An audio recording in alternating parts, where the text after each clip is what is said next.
సంగఛత్వం సంవదత్వం సంవో మనాంసి జానతాం దేవాభాగం యథా పూర్వే సంజానానాం ఉపాస్మహే. పెద్దలకి నమస్కారం. రామాయణం కావ్యంలా రాయబడింది. అయితే చిత్రం ఏంటంటే మహర్షుల యొక్క వైభవం ఏంటి అంటే ఒక కథని ఒక కావ్యంలా చెప్పబడ్డ ఒక కథ మంత్రశాస్త్రమై మనల్ని కాపాడగలిగే స్థాయికి చేరటం. సుందరకాండ పారాయణం, ఎన్నెన్నో సర్గల పారాయణం విశేష ఫలితాలు ఇస్తుంది. ఇది మహర్షుల యొక్క స్థాయి, భారతీయ మహర్షుల యొక్క స్థాయి. అది కథే చెప్పారు. కథలా చెప్పబడ్డ శ్లోకాలు చదువుకుంటే విశేష ఫలితాలు వచ్చేయటం. అయితే ఇది రామాయణంలోనే ఉందా అంటే బయట కూడా చాలా చోట్ల మనం చూస్తాం.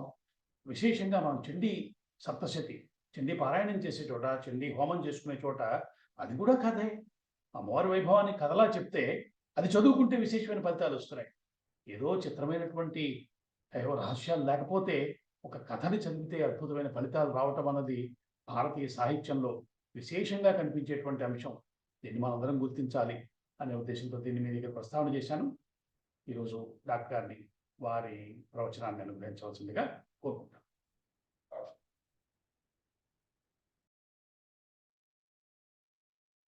दोर्भिर्युक्ता चतुर्भिः स्फटिकमणिमयीम् अक्षमालां ददाना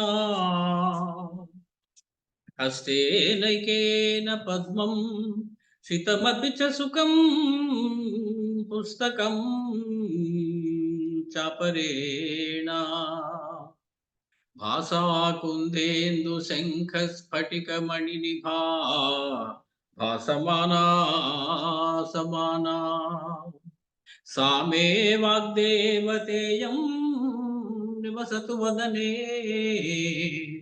सर्वदा सुप्रसन्ना. सा मे वाग्देवतेयं निवसतु वदने सर्वदा सुप्रसन्ना. पूजन्तं राम रामेति मधुरं मधुराक्षरम् आरुह्य कविता शाखां वन्दे वाल्मीकि कोकिलम्.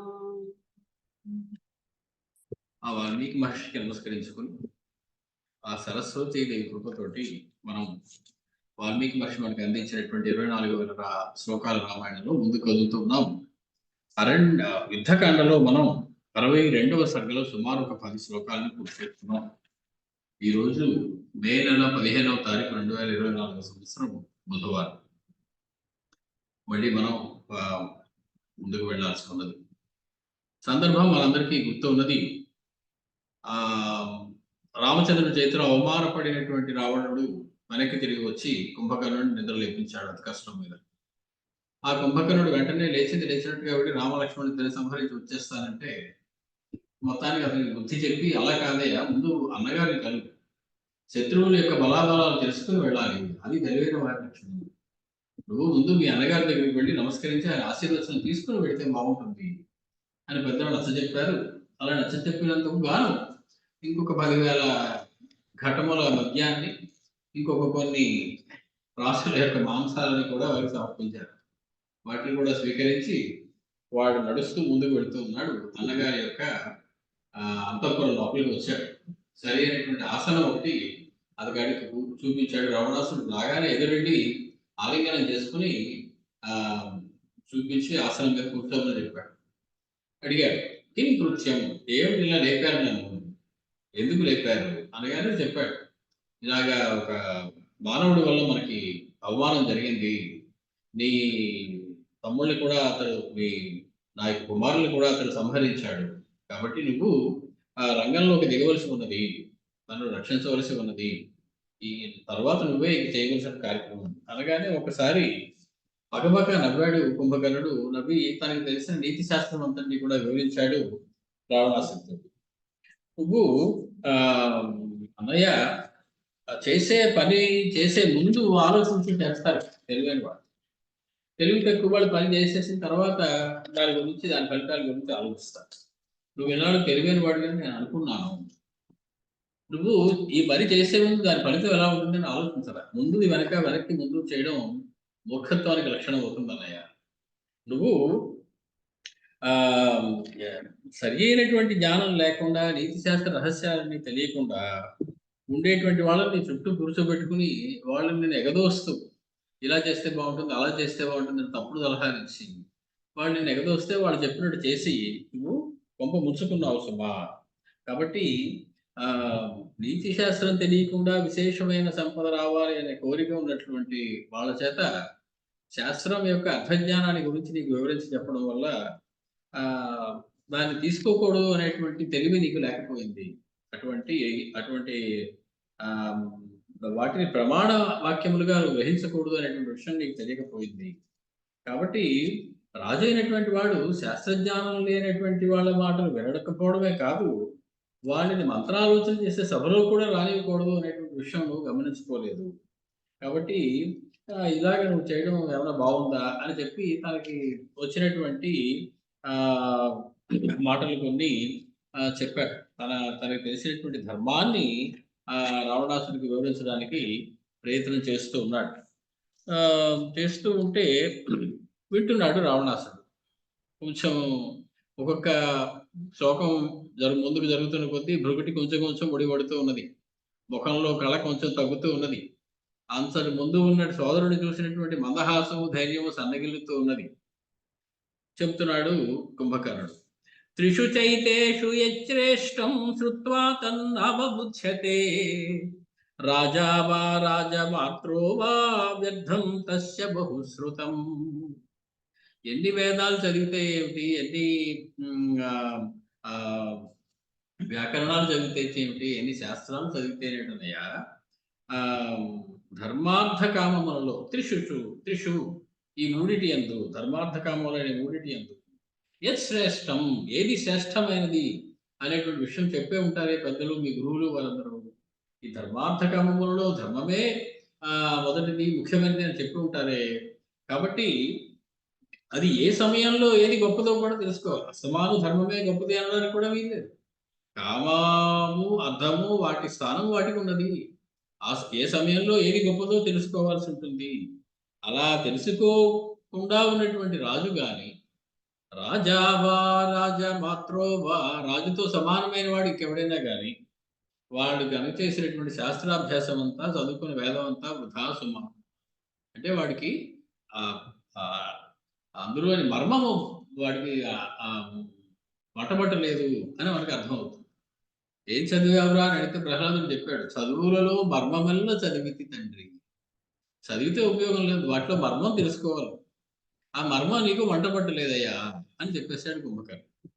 ఉపప్రదానం సాంత్వంచ భేదం కాలే చ విక్రమం యోగంచ రాక్షసాం శ్రేష్ఠ తావుభౌ చ నయానయౌ కాలే ధర్మార్థ కామాన్యః సంమంత్య సచివై సహ విషేవేత ఆత్మవాన్ లోకే నస వ్యసనమప్నుయాత్.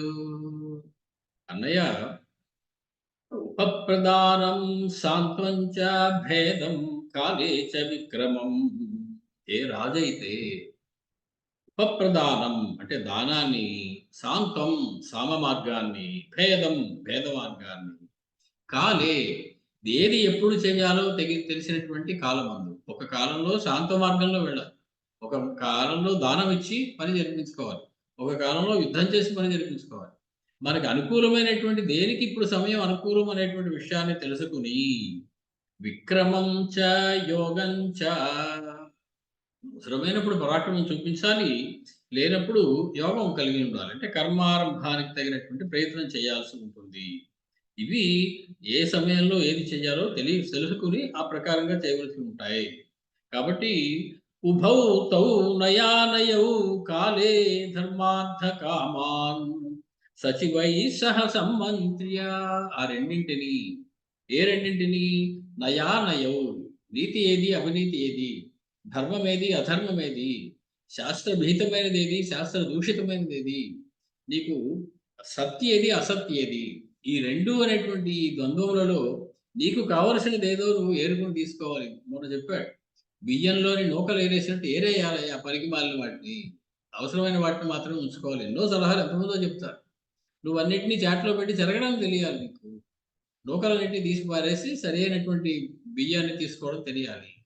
అలాగా ఈ రెండిటిలో నీతి అవినీతి, న్యాయము అన్యాయము, ధర్మము అధర్మము అనేటి వాటిల్లో కాలే ధర్మార్థ కామాన్, ఏ సమయంలో ధర్మార్థ కామములను ఏది ఎప్పుడు వినియోగించాలో దానిని సచివై సహ సంమంత్ర్యా, మంచి తెలివితేటలైనటువంటి బుద్ధిమంతులైనటువంటి మంత్రులతో కూడా ఆలోచించి రిషేవేత చేయాల్సి ఉంటుంది, సేవించవలసి ఉంటుంది.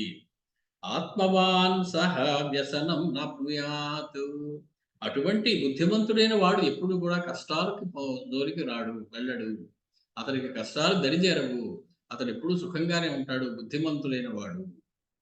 నువ్వు హితానుబంధమాలోక్య కుర్యాత్ కార్యమిహాత్మనః రాజా సహార్థ తత్వజ్ఞై సచివై బుద్ధిజీవిభిః.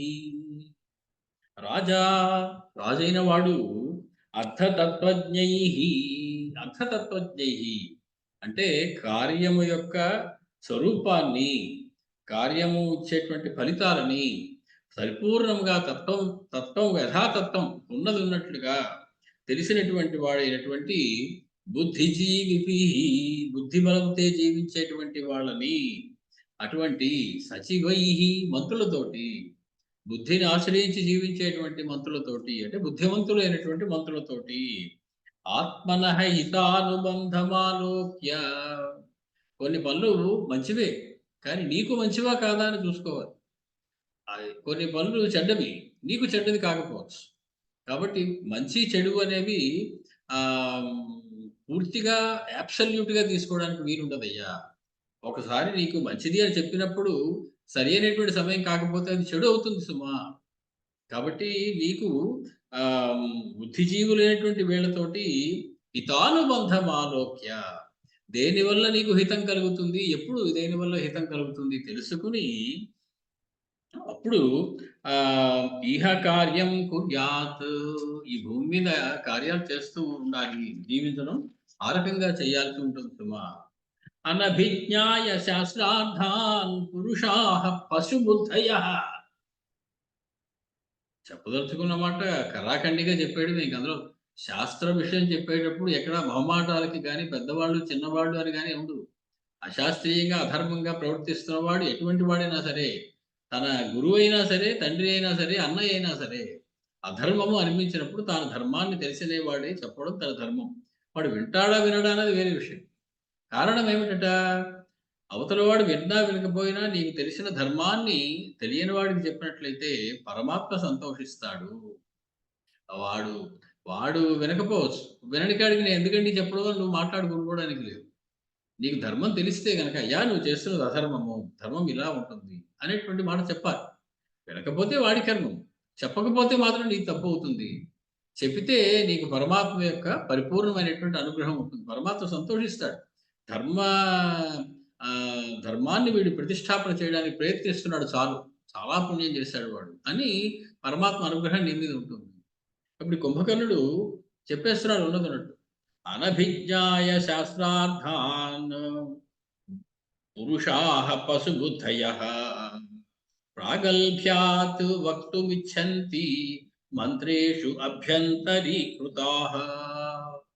మంత్రేషు అభ్యంతరీకృతాః, మంత్రముల యందు, ఆలోచనల యందు, ప్లానింగ్ యందు రహస్యమైనటువంటి విచారణ జరిపేటప్పుడు అభ్యంతరీకృతాః, బాగా దగ్గరకు తీసుకోబడిన వారై అంతఃపురం లోపల దాకా రానిచ్చేసి వారిని బాగా మిత్రులుగానో బంధువులుగానో లేకపోతే సలహాదారులుగానో పెట్టేసుకుని పశుబుద్ధయః, పశువుల వంటి బుద్ధులు కలిగినటువంటి వాళ్ళు పురుషాః, అటువంటి పురుషులు శాస్త్రార్థాన్ అనభిజ్ఞాయ, శాస్త్రము చెప్పినటువంటి మాటలని తెలుసుకోలేని వారై ప్రాగల్భ్యాత్, ప్రాగల్భ్యం వలన అంటే గర్వము వలన, గొప్పదనం వలన నా అంతటి వాడు లేడనేవాడు అనుకుంటూ వక్తుమిచ్చంతి, తనకి తెలిసింది నోటికి వచ్చినట్టు చెప్పడానికి ప్రయత్నిస్తాడు. అంటే మనకి దగ్గరికి తీసుకునేటువంటి వాళ్ళు, మన సలహాదారులు ఎటువంటి వారై ఉండాలి? వారు శాస్త్రార్థాన్ని తెలుసుకుని ఉండాలి. సరిగ్గా తెలుసుకుని ఉండాలి. అది తెలుసుకోకుండా ఉంటే వాళ్ళకి లోపలికి రానివ్వకూడదు. నీ దగ్గరికి రానివ్వకూడదు. నీ ఆంతరింగిక మంత్రి మండలిలోకి వాళ్ళని ఉంచడానికి వీలు లేదు. అలా గనక ఉన్నట్లయితే అటువంటి పసుబుద్ధి కలవారి వల్ల వాళ్ళు తెలియకపోయినా శాస్త్రం తెలిసినట్లుగా అబద్ధం చెప్పి నిన్ను వక్ర మార్గంలోకి, పాప మార్గంలోకి పయనించేలా చేస్తారు సుమా. అశాస్త్ర విదుషాం తేషాం కార్యం నాభిహితం వచః అర్థశాస్త్రానభిజ్ఞానాం విపులాం శ్రియమిచ్చతాం. అశాస్త్ర విదుషాం, వైదుష్యం అంటే పాండిత్యం. అశాస్త్ర విదుషాం, శాస్త్ర పాండిత్యం లేనివారు అర్థశాస్త్రాన్ అనభిజ్ఞానాం, అర్థశాస్త్రము తెలియనటువంటి వాళ్ళు విపులాం శ్రియమిచ్చతాం, వీలైనంత త్వరగా వీలైనంత ఐశ్వర్యం సంపాదించాలనే కోరిక గలవారు. ఎన్ని అవలక్షణాలు ఉన్నాయో చూడండి. ఒకటి, శాస్త్రం ఏమీ తెలియదు. 2, అర్థశాస్త్రం కూడా దానిలోని లోతుపాట్లు తెలియదు. 3, అపరిమితమైనటువంటి ఐశ్వర్యం తేరగా, అప్పనంగా ఏమి కష్టపడకుండా వచ్చేయాలి అనుకుంటారు.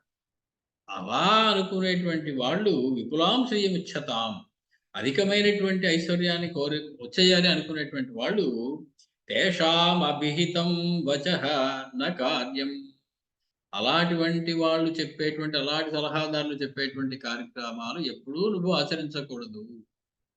ఏమిటి వాడికి శాస్త్రము తెలీదు, అర్థశాస్త్రము తెలీదు. కానీ అతి తక్కువ శ్రమతోటి అతి ఎక్కువ ఐశ్వర్యం సంపాదించాలనేటువంటి లాలస మాత్రం ఉంది. అటువంటి వాళ్ళని దగ్గరికి రానిచ్చి వాళ్ళు చెప్పిన మాటల్ని వినకూడదు సుమా. అహితం చ హితాకారం దాష్ట్వా జ్వలంతి యే నరాః అవశ్యం మంత్రబాహ్యాస్తే కర్తవ్యాః కృత్య దూషకాః. రాజైనటువంటి వాడు ఎవరిని దగ్గర పెట్టుకోవాలి, ఎవరిని దూరం పెట్టాలి అనేటువంటిది శాస్త్రం ఒక నియమం చెప్పిందయ్యా. ఏమిటయ్యా అది?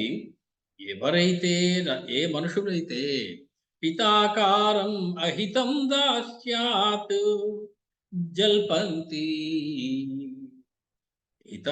హితముగా కనపడేటువంటి అహితాన్ని, అంటే అధర్మమైనప్పటికీ ధర్మంలా కనపడుతూ ఉంటుంది. ధర్మంలా పైకి ధర్మంలా కనపడేటువంటి అధర్మాన్ని దాస్యాత్ జల్పంతి, దాస్యంతో, మొండితనంతో, మేము చెప్పిందే సరియైన పద్ధతి అనేటువంటి ఒక మొండితనంతో, అంటే శాస్త్రజ్ఞానం లేకపోయినా ఉన్నట్లుగా నటిస్తూ ధర్మంలా కనపడుతూ ఉన్నటువంటి అధర్మాన్ని ప్రమోట్ చేయడానికి వాళ్ళు ప్రయత్నం చేస్తారు. వాళ్ళు నీ చేత చేయించడానికి ఉత్సుకత చూపిస్తారు. కాబట్టి అలా ఎవరైతే చెప్తారో వాళ్ళు కృత్య దూషకాః, వాళ్ళు పనులని దూషించేవారు. అంటే సత్కర్మలని దూషిస్తారు వాళ్ళు, దుష్కర్మలని నీ చేత ఆచరింపజేస్తారు. కారణం, దుష్కర్మ పైకి ధర్మంలా కనపడేలాగా వాళ్ళు మసిపూసి మారేడికాయ చేసి చెప్పగలరు. మాట్లాడడం బాగా వచ్చు వాళ్ళకి. అదొక దౌర్భాగ్యం. కాబట్టి వాళ్ళ తెలివితేటలతోటి, మాటలతోటి అధర్మాన్ని ధర్మంలా కనపడేలాగా నిన్ను భ్రమింపజేస్తారు. తే అవశ్యం మంత్రబాహ్యాః కర్తవ్యాః, వాళ్ళు తప్పనిసరిగా నీ అంతరంగంకి దగ్గరగా ఉండడానికి వీల్లేదు. వాళ్ళని తప్పనిసరిగా నువ్వు దూరం పెట్టాలి. అంతేగాని వాళ్ళకి పెద్ద పెద్ద జీతాలు ఇచ్చి నీ సలహాదారులుగా పెట్టుకుని భ్రష్టు చేయకపోకూడదు. నువ్వు కూడా నేను భ్రష్టు చేసేస్తాను, నువ్వు భ్రష్టు చెప్పు. కాబట్టి సలహాదారులుగా తీసుకునే వాళ్ళు సరియైన వాళ్ళని తీసుకోవాల్సి ఉంటుంది. వాళ్ళు త్వరగా డబ్బు సంపాదించాల్సినటువంటి లాలసతోటి శాస్త్రజ్ఞానం లేకుండా అధర్మం నీ చేత చేయిస్తారు. అది ధర్మమే భ్రమపడేలా నీ చేత భ్రమపడేలా చేస్తారు. వినాశయంతః భర్తారం సహితాః శత్రుభిర్బుధైః విపరీతాని కృత్యాని కారయంతిహ మంత్రిణః. వీళ్ళు ఇక్కడ ఈ మంత్రులందరూ, అటువంటి మంత్రులందరూ భర్తారం వినాశయంతః, తమ రాజైనటువంటి, తమ ప్రభువైనటువంటి తమకి పోషిస్తున్నటువంటి అతగాడిని వినాశయంతః, నాశనం చేసేస్తారయ్యా వాళ్ళు. బుధైః శత్రుభిః సహితాః విపరీతాని కృత్యాని కారయంతి. వాళ్ళు ఏం చేస్తారు? పండితులైనటువంటి గొప్పవాళ్ళైనటువంటి శత్రువులతో కలిసిపోతారు. కలిసిపోయి వాళ్ళలో వాళ్ళు నీకు అపకారం చేసేటువంటి వాళ్ళందరూ ఒక చోట చేరి నీకు ఉపకారం చేస్తున్నావు అనే భ్రమ నీకు కల్పించి వాళ్ళందరూ కూడా విపరీతాని కృత్యాన్ని కారయంతి. నీ చేత అధర్మం చేయిస్తారు. నీ చేత తప్పు పనులు చేయిస్తారు. నీకు ఎక్కించి సీతాపహరణం లాంటి దుష్కర్మలు చేయిస్తారు నీ చేత. నువ్వు అటువంటి వాళ్ళ దగ్గరికి రానియకూడదు. తాన్ భర్తా మిత్ర సంకాశాన్ ఆనమిత్రాన్ మంత్ర నిర్ణయే వ్యవహారేణ జానీయాత్ సచివాన్ ఉపసంహితాన్. అలా వచ్చినటువంటి నీ దగ్గరకు చేరినటువంటి మంత్రులని మంత్ర నిర్ణయే వ్యవహారేణ జానీయాత్.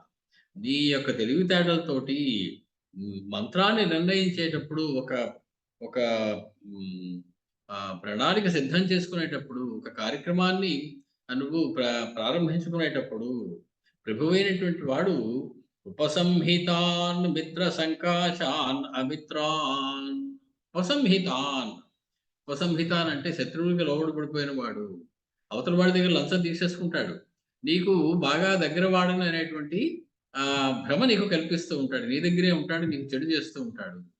కాబట్టి అలాగా మార్చివేయబడినటువంటి శత్రువు చేత మార్చివేయబడిన వాడై మిత్ర సంకాశాన్ అమిత్రాన్, మిత్రులతో సమానంగా కనిపించేటువంటి నీ శత్రువులని మంత్రులని నువ్వు సరి అయినటువంటి ముఖ్యమైనటువంటి నిర్ణయాలు తీసుకునేటప్పుడు దగ్గరికి రానియకూడదు సుమా, వాళ్ళని దూరంగా పెట్టాలి.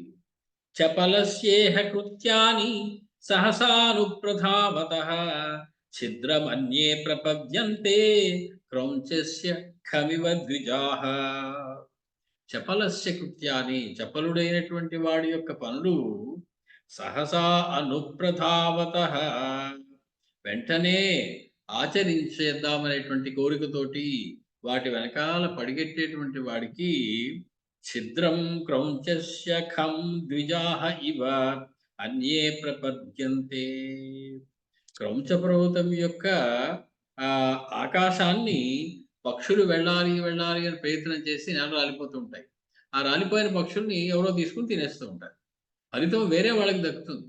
కాబట్టి ఎప్పుడైతే చపలుడైనటువంటి వాడు ఆలోచించకుండా ఒక పని చేసేద్దామని దాని వెనకాల పరిగెడుతూ ఉంటాడు, వాడు కష్ట నష్టాలు చూసుకోకుండా పైకెగిరి క్రౌంచ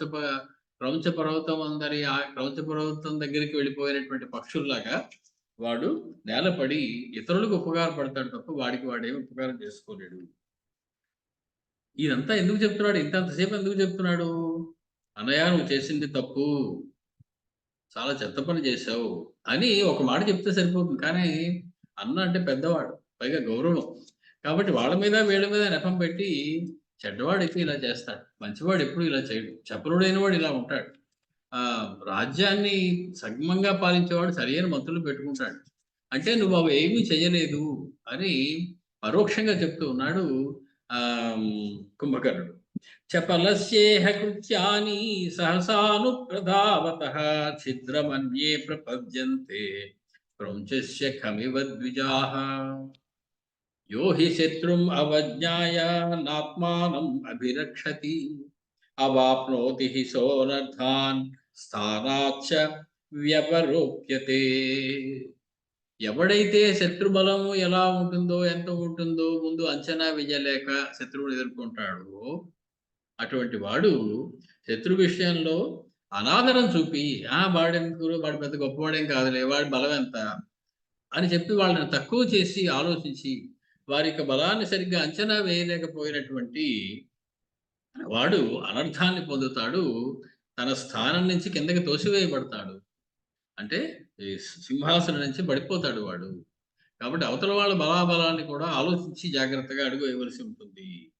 యదుక్తమిహతే పూర్వం క్రియతామనుజేన చ తదేవ నోహితం వాక్యం యదిచ్ఛసి చ తత్కురు. నీకు విభీషణుడు ఇదివరకు దగ్గరకు తీసుకుని మంచి మాట చెప్పాడనయ్యా.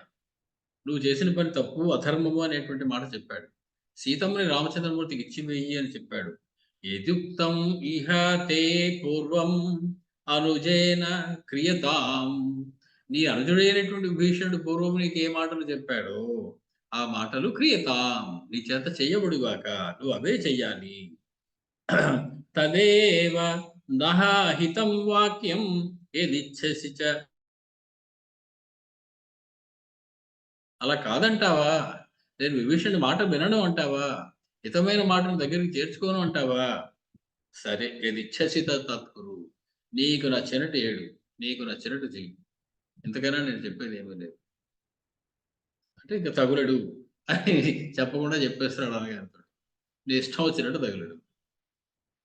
నీకు సోదరుడు అయినటువంటి భీష్ముడు చెప్పిందే సరి అయినది, మనందరికీ క్షేమకరమైనది, హితకరమైనది. అలా చేస్తే మంచిది. కాదంటావా? నీకు సరే, నీ ఇష్టం, నువ్వు ఎలా చేయదలుచుకుంటే అలా చేయి అని చెప్పి చెప్పాడు ఆ కుంభకర్ణుడు రావణాసుడితో. ఇది ఇంతే చెప్పి వదిలేస్తే ఇంకొంచెం చెప్తే బాగుండు కదా. కుంభకర్ణుడు అసలు సంగతి చెప్పలేదు.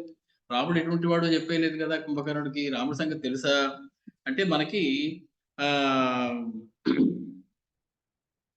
ఆ ఇతర రామాయణాల్లో కొంచెం కుంభకర్ణుడికి కొంచెం ఇంకొంచెం స్థానం పెంచారు, ఆయన స్థాయిని ఇంకొంచెం పెంచారు.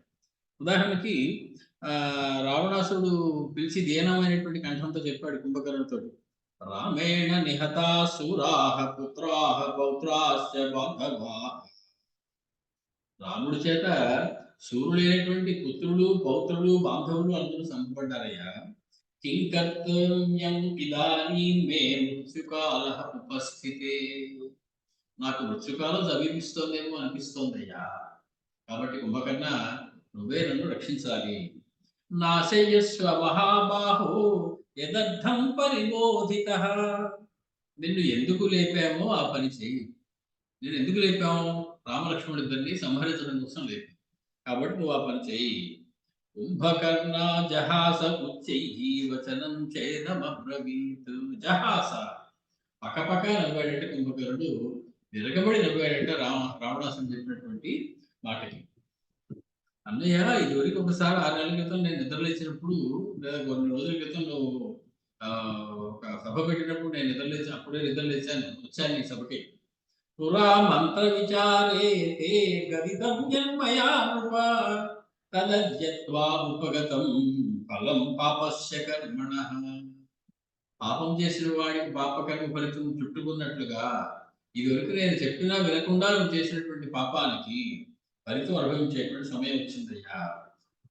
పూర్వమేవ మయా ప్రోక్తః. నేను ఇదివరకు చెప్పాను కదా నీకు. ఏం చెప్పావురా? రామో నారాయణ పరః.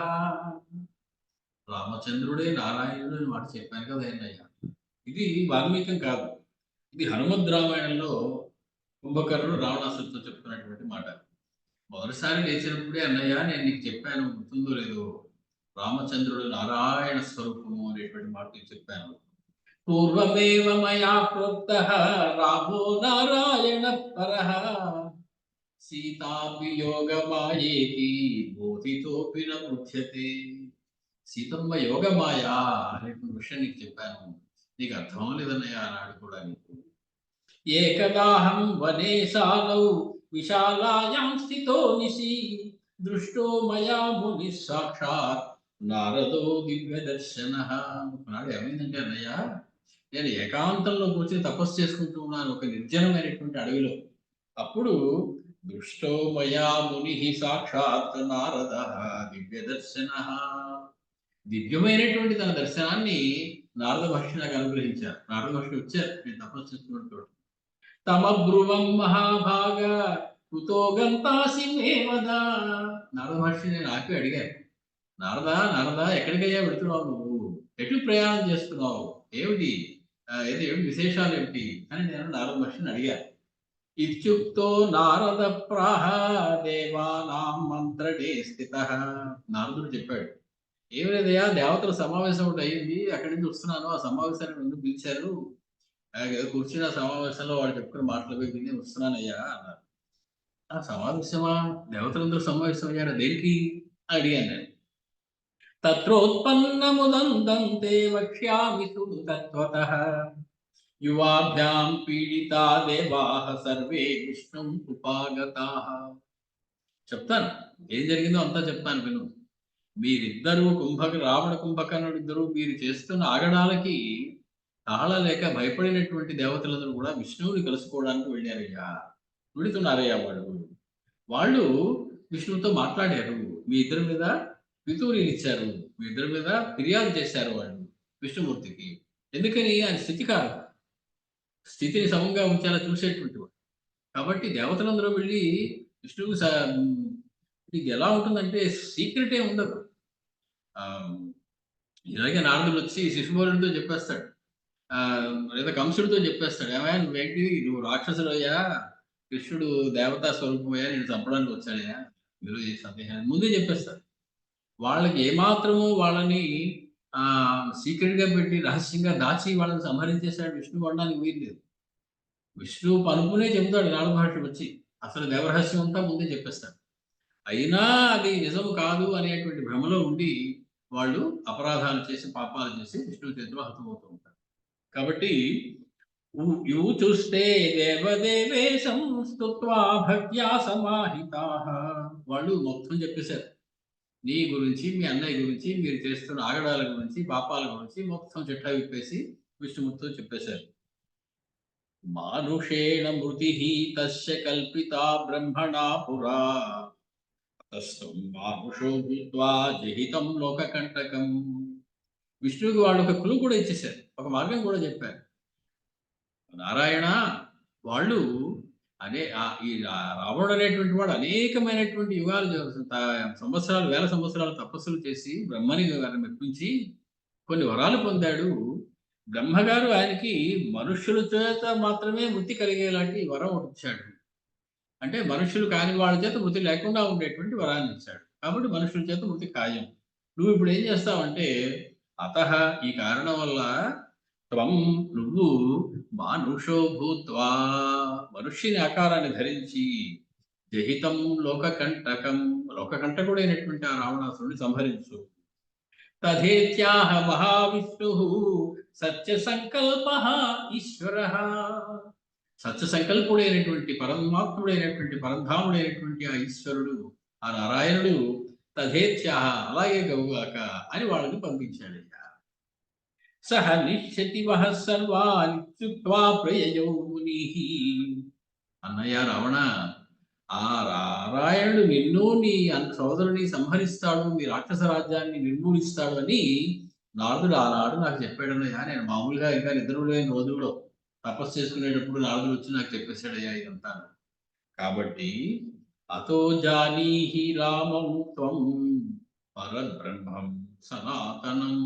కాబట్టి అన్నయ్య రావణ, తెలుసుకో, నువ్వు రాముని ఏమని తెలుసుకోవాలి, రాముడే పరబ్రహ్మము సనాతనుడు అనేటువంటి విషయాన్ని తెలుసుకో. రాముని మానవుడిగా కాదు, రామ బ్రహ్మముగా తెలుసుకో నువ్వు. ఇది జరిగినటువంటి వ్యవహారం, ఇది నీకు వెనకాల. త్యజ వైరం, అతడితోటి వైరం పెట్టుకోవద్దు నాన్నయ్య. భజస్వాద్య మాయా మానుష విగ్రహం, మాయా మానుష విగ్రహుడైనటువంటి రామచంద్రమూర్తిని భజస్వ, సేవించు. రామచంద్రమూర్తికి మాయా మానుష విగ్రహుడు అని పేరు, కృష్ణస్వామికి లీలా మానుష విగ్రహుడు అని పేరు. ఇవి ఇద్దరికి తేడా. ఆయన మాయలు పెద్ద చేసి తనని తాను నేను మానవుడిని చెప్పుకోవాల్సినటువంటి అవసరం లేకపోయింది కృష్ణుడికి. అవసరమైతే ఇలా చిటికేస్తే గరుత్మంతుడు వచ్చేవాడు, ఎగిరి ఆయన మీద ఎక్కి వెళ్ళేవాడు. అవసరమైతే 4 భుజాలు తెచ్చేసుకున్నాడు. అప్పుడు తన విష్ణుత్వాన్ని దాచుకుని కప్పెట్టుకుని మానవుడిగా నటించవలసిన అవసరం ఆయనకు లేకపోయింది. కాబట్టి ఆయన మాయా మానుష విగ్రహుడు కాదు, లీలా మానుష విగ్రహుడు. సమస్తమైనటువంటి లీలలు చూపించాడు ఆ భక్తులందరికీ. ఇక్కడ ఈయన లీలలు చూపించలేదు, మాయా మానుష విగ్రహం, మాయా మానుష విగ్రహుడు, మాయా మానవుడు, మాయా చేత మనుష్యుడు అనేటువంటి భ్రమను కల్పిస్తూ దిగినటువంటి వాడు. భజతో భక్తివాన్ భావేన, నన్ను చంపడానికి వచ్చాడంటున్నావు, మానవుడు అంటున్నావు, తీరా వెళ్ళి నన్ను సేవ చేయించి దగ్గరికి వెళ్ళమంటున్నావు, వెళితే నన్ను ఒప్పుకుంటాడా? సంహరించడానికి వచ్చినవాడు సంహరించడు, నేను దగ్గరికి వెళ్తే మానేస్తాడు సంహరించడం కాదన్నయ్య. ఎంత మాయామానుష విగ్రహుడైనా ఆయన రామ బ్రహ్మము. భజత భక్తి భావేన, భక్తిలో కనుక నువ్వు ఆయన సేవించినట్లయితే ప్రసీదతి రఘుత్తమ, చాలా అనుగ్రహిస్తారు రామచంద్ర ప్రభు. భక్తి జనయిత్రీ జ్ఞానస్య భక్తి మోక్షప్రదాయిని భక్తిహీనేన యత్కించిత్ కృతం సర్వం అసత్సమం. నువ్వు భక్తితో వెళితే పని జరిగిపోతున్నాయా. అసలు నిజానికి భక్తి జనయిత్రీ జ్ఞానస్య, భక్తి వేరు జ్ఞానం వేరు అనుకుంటాం మనం. జ్ఞానం గొప్పదండి భక్తి కన్నా అంటారు కొందరు. అబ్బాయి జ్ఞానం ఎందుకండి, శుష్కమైనది, భక్తి గొప్పది అంటారు కొందరు. ఒక స్థాయికి చేరిన తర్వాత రెండింటికి భేదమే లేదండి అని చెప్తారు కొందరు. అనన్య భక్తికి జ్ఞానానికి పెద్ద తేడా ఏమీ లేదు. ఏకాంత భక్తికి జ్ఞానానికి పెద్ద తేడా ఏమీ లేదు. భక్తి జనయిత్రీ జ్ఞానస్య, మామూలుగా ఉండేటువంటి గౌడ భక్తి అనన్య భక్తిగా మారినాడు. అదే జ్ఞానము, అంతకు మించినటువంటి జ్ఞానం మరొకటి లేదు. ఆ భక్తే మోక్షప్రదాయిని. జ్ఞానాదేవహి కైవల్యం అనేటువంటి మాట వింటాం మనం. జ్ఞానం ద్వారా మాత్రమే జ్ఞానాదేవహి కైవల్యం, జ్ఞానం వల్ల మాత్రమే మోక్షం అనేటువంటి మాత్రం మనం వింటూ ఉంటాం. కానీ ఇక్కడ ఈయన అద్భుతమైన మాట చెప్తున్నారు, భక్తి మోక్షప్రదాయిని. భక్తి వల్ల మోక్షం వస్తుంది అయ్యా. భక్తి వల్ల మోక్షం ఎలా వస్తుంది? త్యాగరాజ స్వామి వారికి వచ్చింది భక్తి వల్ల మోక్షం. ఆ భక్తి అనన్య భక్తి అయినప్పుడు దాని ద్వారా పరమాత్మ సంతోషించి నీకు జ్ఞానాన్ని ప్రసాదిస్తాడు. ఆ జ్ఞానం ద్వారా మోక్షం వస్తుంది. అంటే పరోక్షంగా కేవలము ఆ ఒక రాయినో రప్పనో పట్టుకుని దేవత అనేటువంటి భక్తితో అలాగే ఉండిపోతే తప్పేమీ కాదు, కానీ దానివల్ల మోక్షం వస్తుందా రాదన్న సందేహం. ఆ భక్తి కొంచెం పరిణితి చెంది అనన్య భక్తిగా మారి పరమాత్మ తప్ప మరొకడు లేడు అనేటువంటి భావాన్ని పొందినప్పుడు ఈ సృష్టిలో ప్రతి అణువులోనూ పరమాత్మ దర్శనం కలుగుతుంది. అదే దాని పేరే జ్ఞానము. ఆ జ్ఞానం కలగడమే మోక్షము. కాబట్టి భక్తి మోక్షప్రదాయిని. భక్తి లేనటువంటి వాడు ఏమి చేసినా భక్తిహీనేన యత్కించిత్ కృతం సర్వం అసత్సమం.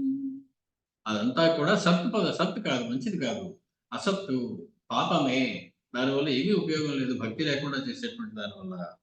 అవతారాహసు బహవో విష్ణోః లీలానుకారిణః తేషాం సహస్ర సదృశో రామో జ్ఞానమయ శివః.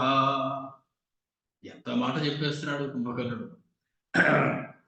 ఇదంతా అధ్యాత్మ రామాయణంలో కుంభకర్ణుడు మాట్లాడుతున్నాడు. అవతారాహసు బహవః అనంతాః. విష్ణుమూర్తి యొక్క అవతారాలు ఎన్ని అంటే దశావతారాలండి అంటాం. కాదండి ఏకవింశతి అవతారాలని, 21 అవతారాలండి అంటారు. కాదట, అనంతాహ, అనంతమైనటువంటి అవతారాలు ఉన్నాయి విష్ణుమూర్తికి. అవన్నీ కూడా విష్ణువు యొక్క లీలల్ని చూపిస్తూ ఉంటాయి. తేషాం సహస్ర సదృశ, 1000 అవతారాలు పెట్టు ఒక రామావతారమయ్యా. 1000 అవతారాలతో సమానమైనటువంటిది ఒక రామావతారమయ్యా. అటువంటి రాముడు జ్ఞానమయ శివ. శివకేశు అభేదాన్ని కూడా చెప్తూ ఉన్నాడు. పరమాత్మ అయ్యా, ఆయన మంగళప్రదుడు, జ్ఞానప్రదుడు, మంగళప్రదుడు రాముడు. సోయం విష్ణు తురై సాధం వానరత్వం ఉపాగతై రామాభిధానో రాజేంద్ర అంతుం అస్మాన్ ఉపాగతః. ఇంతకన్నా స్పష్టంగా ఎవరు చెప్పి ఉండరు రావణాసుడు. కుంభకర్ణుడు చెప్పినంత స్పష్టంగా ఆ విష్ణువు అన్నయ్య ఇతరమైనటువంటి అనేక దేవతలు వానర రూపాలను ధరించిన వారే ఉండగా వాళ్ళతో కలిసి వచ్చి రామాభిధాన, రాముడు అనేటువంటి పేరుని పెట్టుకుని, ఓ రాజేంద్ర అంతుం అస్మాన్ ఉపాగతః, మనిద్దరిని సంహరించడం కోసం, మన రాక్షసులందరినీ సంహరించడం కోసం ఉపాగతః వచ్చేసాడు. దగ్గరకంటే వచ్చేసాడు మన దగ్గరికి. ఇంకా మనం పారిపోవడానికి కూడా చూడలేదు. ఇంతవరకు ఏం చేశాం మనం తెలిసి కూడా ఈ విషయాన్ని? నేను ఆల్రెడీ చెప్పాను నీకు, విష్ణువుతో సమానుడు నారాయణుడే రాముడు అనేటువంటి విష్ణువు. కుంభకర్ణవచ శ్రుత్వా భృకుటీ వికటాననః దశగ్రీవః జగాదేదం ఆసనాత్ ప్రపతన్నివ. ఈ మాట వినేటప్పటికి చిర్రెత్తు వచ్చేసింది రావడం. వెంటనే తన ఆసనం నుంచి కింద పడిపోతాడానికి ఒక దూకాడు. ఆసనం మీద నుంచి తన సోదరుడి దగ్గరగా వచ్చాడు. వచ్చి త్వమానీతో నమే జ్ఞాన బోధనాయ సుబుద్ధిమాన్. నేను ఎందుకు లేపాను అనుకుంటున్నావురా? నేను అజ్ఞానంలో ఉండి జ్ఞానం తెలియక నీ చేత జ్ఞానోపదేశాలు బోధలు తెలుసుకోవడం కోసం నిద్ర లేపాను నిన్ను. నాకు ఇంకేం పని లేదనుకున్నావా? నీకున్నపాటి జ్ఞానం నాకు తెలియదు, నాకు లేదనుకుంటున్నావా? నువ్వు నీకన్నా పెద్దవాడు నేను. నాకే నువ్వు బుద్ధులు చెప్తున్నావా? నేను నీ చేత బుద్ధులు చెప్పించుకోవడం కోసం నిద్ర లేపలేదు. మయా కృతం సమీకృత్య యుద్ధస్వ యది రోచతే. నేను చెప్పిన మాటలు విని నీకు ఇష్టమైతే నోరు మూసుకుని వెళ్ళి యుద్ధం చేసి రామలక్ష్మణుడిని సంహరించి వచ్చే. లేదా నోచే, లేకపోయినట్లయితే గచ్చ వెళ్ళు. సుషుప్త్యర్థం నిద్రాత్వాం బాధతే తున. ఇప్పుడే కళ్ళు మూతపడిపోతున్నాయి నీకు. వెళ్ళి హాయిగా పడుకో. మళ్ళీ ఇటు పక్క కనపడదు నాకు. ఇంత కష్టపడి నిద్ర లేదని చెప్పింది నువ్వు ఇటువంటి ఉపన్యాసాలు వినడానికా? నేను వెళ్ళి రామలక్ష్మణుడిద్దరిని సంహరించి వస్తే రా, లేకపోతే గచ్చ సుషుప్త్యర్థం. మళ్ళీ నిద్ర కోసం నీ అంతఃపురంలోకి వెళ్ళిపోయి నిద్రాత్వం బాధతే అధునా. నువ్వేం మాట్లాడుతున్నావు? నీకు తెలియటం ఎదురు వచ్చేస్తావు. నీకు కళ్ళు మూతలు పడిపోతున్నాయి, నోటికి వచ్చినట్టు మాట్లాడుతున్నావు నువ్వు. కాబట్టి నువ్వు వెళ్ళిపోయి పడుకో హాయిగా.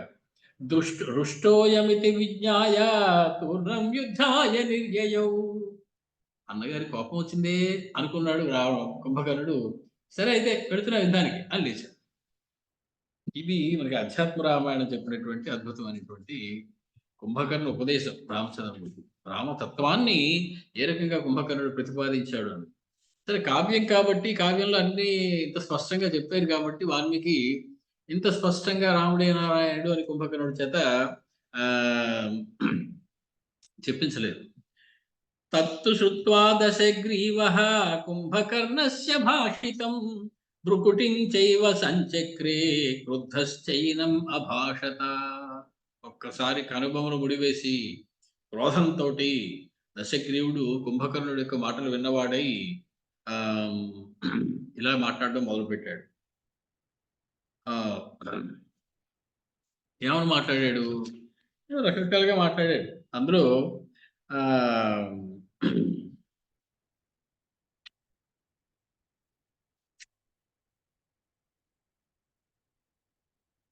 అనదశకంధరుండు తన అక్షుల తీవ్రత గోచరింప ఇట్ల నియను నిద్రలేపుటది అన్నను నిన్నును నాకు మంచి చెప్పను నిరతంబు మేల్కనడు వారులు ధారుని యందు లేరటం సనుకొనెను.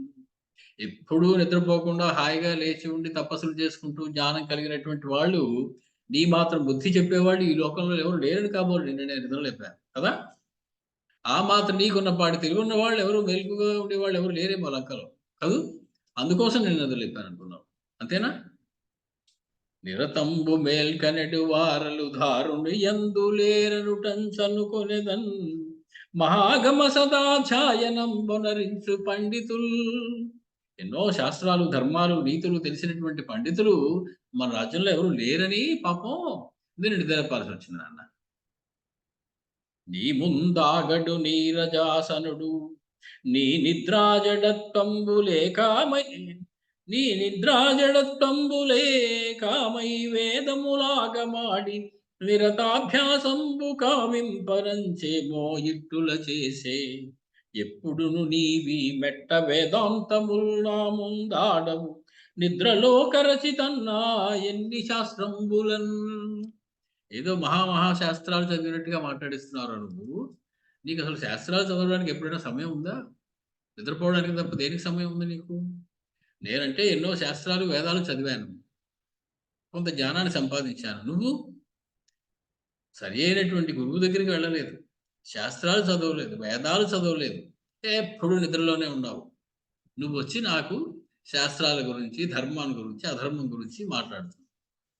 ఏనాడైనా వాటి జోలికి వెళ్ళేటువంటి సమయం కూడా నీకు లేదు.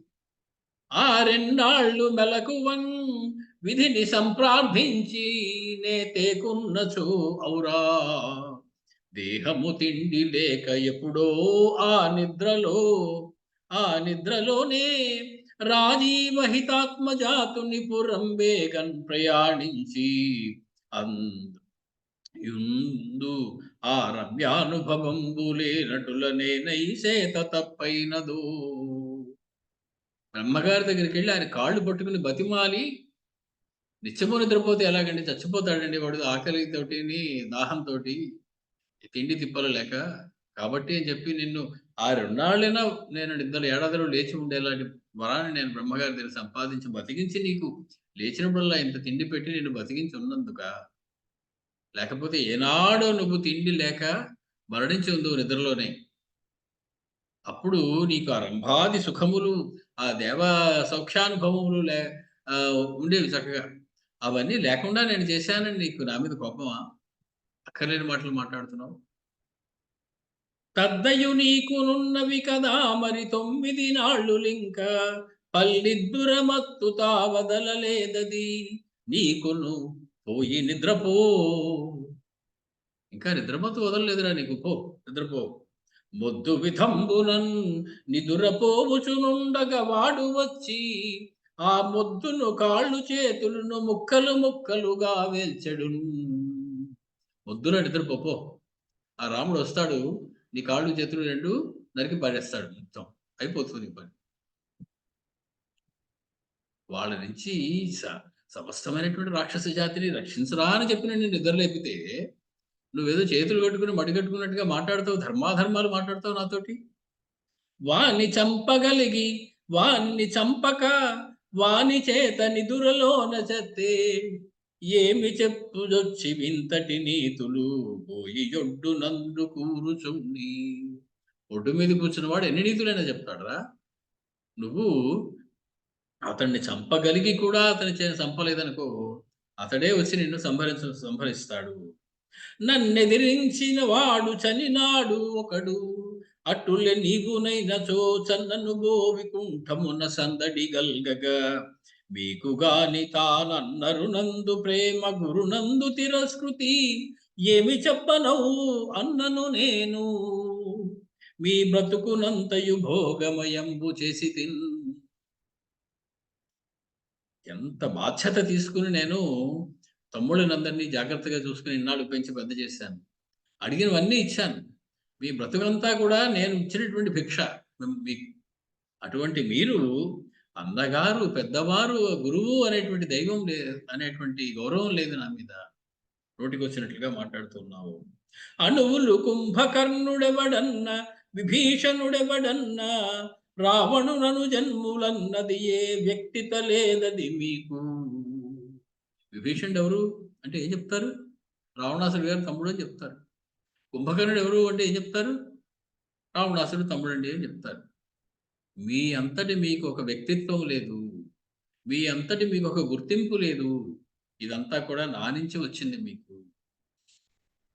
అణువులు కుంభకర్ణుడెవడన్న, విభీషణుడెవడన్న, రావణునను జన్ములన్నది ఏ వ్యక్తిత లేదది మీకు. నేను కారణముగా సర్వమీదితి రాజ్యము కల్గెను, మత్కృతంబు మీ గుణజనిత ప్రభావమిదుగో, కనుదాని ఫలంబు సర్వము. మీరు ఇన్నాళ్ళు నిద్రలు పోతూ ఉన్నా, భోగాలు అనుభవిస్తూ ఉన్నా, నేను పట్టించుకోకుండా మీకే బాధ్యత అప్పచెప్పకపోవడం వల్ల వచ్చింది ఈ దుస్థితి ఇవాళ. అదే మీరే గనక కాస్త బాధ్యత స్వీకరించి రాజ్యాన్ని నిర్వహించడంలో నాకు సహాయం పడుతూ ఉంటుంటే, విభీషణుడు నువ్వును, ఆ రాముడు ఎప్పుడో ఆ దండకార్యంలో ఉండగానే సంహరించేసి వచ్చేసేవాడు. ఇక్కడ దాకా వచ్చేవాడే కాదు రాముడు. మీ పని మీరు చెయ్యకపోవడం వల్ల వచ్చింది అసలు ఇదంతా. రాముల వారి గొప్పతనం కాదు, నేను చేసిన తప్పు కాదు ఇందులో. మీరు రాజ్యభారాన్ని మీరు జాగ్రత్తగా నాతో పంచుకోకపోవడం వల్ల నీ నిద్రలో నువ్వున్నావు. ఆయన భోగాలు ఏదో రామకృష్ణ అనుకుంటూ ఆయన ఉన్నాడు, రాజభారాన్ని పట్టించుకోకుండా. రాముడు కాస్త ఇక్కడ దాకా వచ్చేసాడు. కాబట్టి తప్పు మీ ఇద్దరిది అనేసి అని గట్టిగానే కోపం తెచ్చుకుంటూ ఉన్నాడు రావణాసుడు. వాల్మీకి వారి రావణాసుడు ఏమంటారు చూద్దాం. మాన్యో గురురివాచార్య కిమాం త్వం అనుశాససే, మాన్య గురు ఆచార్య. నేను ఎవరిరా నీకు? గౌరవింపదగిన వాడిని, పెద్దవాడిని, గురువుని, ఆచార్యుడను. కిమ్మాం త్వం అనుశాససే, నాకు నువ్వు ఆజ్ఞలు జారీ చేస్తున్నావా? ఏం చేయాలో ఏం చేయకూడదో నాకే నువ్వు కర్తవ్య భాష చేస్తున్నావా? కిమేవం వాక్శ్రమం కృత్వా కాలే యుక్తం విధీయతాం. అనవసరంగా మాట్లాడి ఎందుకురా నువ్వు శ్రమ పడిపోతావు? హాయిగా నిద్రపోకుండాను. అక్కర్లేని శ్రమ పడుతున్నావు పాపం. ఎంత మాట్లాడి శ్రమ పడిపోయావు కదా నా కోసం. నోరు ఎంత కష్టపడి నువ్వు నోరు నిప్పెట్టేలా మాట్లాడావు కదా! నీకు చాలా శ్రమ పడ్డావు గానీ, వెళ్ళి కాసేపు నిద్రపో నాయన. అలసిపోయావు. ఏది యుక్తమో అది చెయ్యి. విభ్రమాత్ చిత్రమోహాద్వా బలవీర్యాశ్రయేణ వా నాభిపన్నమిదానీం యద్వ్యర్థా తస్య పునః కథాః. ఏదో విభ్రమం అంటే భ్రాంతి వల్ల గాని, చిత్తమోహాద్వా బుద్ధి సరిగ్గా పనిచేయకపోవడం వల్ల గాని, బలపరాక్రమములు ఇంతటి వాడిని అనేటువంటి గర్వం వల్ల గాని, నేను అప్పుడు ఏదో నేను చేసిన పని గురించి ఇవాళ తగునా అది సరి అయినదా కాదా అనేటువంటి మీరందరూ చర్చించడం నాకు నచ్చలేదు. తప్పది. జరిగిందేదో జరిగిపోయింది. చేసిందేదో చేసేసాను. అయిపోయింది. ఎందుకు చేశావు? భ్రమ వల్ల చేశాను. లేదా చిత్తమోహం వల్ల చేశాను. లేదా నాకున్న బలం వల్ల గర్వంతో చేశాను. పోనీ నాకున్న కామంతో చేశాను. ఏమిటిప్పుడు? పని అయిపోయింది కదా అది. అయిపోయిన దాని గురించి విజ్ఞులు మాట్లాడరే. అవ్వవలసిన దాని గురించే కదా మాట్లాడతారు తెలియని వాళ్ళు, బుద్ధున్న వాళ్ళు. కాబట్టి నువ్వు ఇదివరకు ఎప్పుడో బుద్ధి లేని పని చేశావని 100 సార్లు మాట్లాడతారు ఎందుకు మీరందరూను? చేసేసాను అయిపోయిందది. ఎందుకు చేశాను అనవసరం. ఇప్పుడు జరగవలసిన కార్యక్రమం ఏమిటి అది చూడాలి తెలివి ఉంటే గనక. కాబట్టి మీరు పూర్వం ఎప్పుడో నేను తెలియక చేసిన దాని గురించి ఇప్పుడు చర్చించడం సరియైనది కాదు. అస్మిన్ కాలే తు యద్యుక్తం తదిదానీం విచింత్యతాం. ఇప్పుడు ఏది యుక్తమైనదో దాని గురించి ఇప్పుడు ఆలోచించాలి. గతంతు నాను శోచంతి గతంతు గతమేవ హి. జో హువా తో హువా అన్నాడు ఒక ఆయన. జరిగినదో జరిగింది అంతే. ఇక మనం వెనక్కి తేవలేము. ఆ మాట రాక్షసుడు ఆడే మాట. రావణాసురుడు అంటాడు మాట. గతంతు నాను శోచంతి గతంతు గతమేవ హి. జరిగిందేదో జరిగింది. అయిందేదో అయింది. సీతను పట్టుకొచ్చేసాను. ఎందుకు తెచ్చాను? ఎలా తెచ్చాను? ఇవన్నీ అక్కర్లేని ప్రశ్నలు, అనవసరమైనటువంటి వాగ్వినియోగం. మీరు వివాదాలు పెట్టొద్దు. అక్కర్లేని వాదోపవాదాలు చేయొద్దు.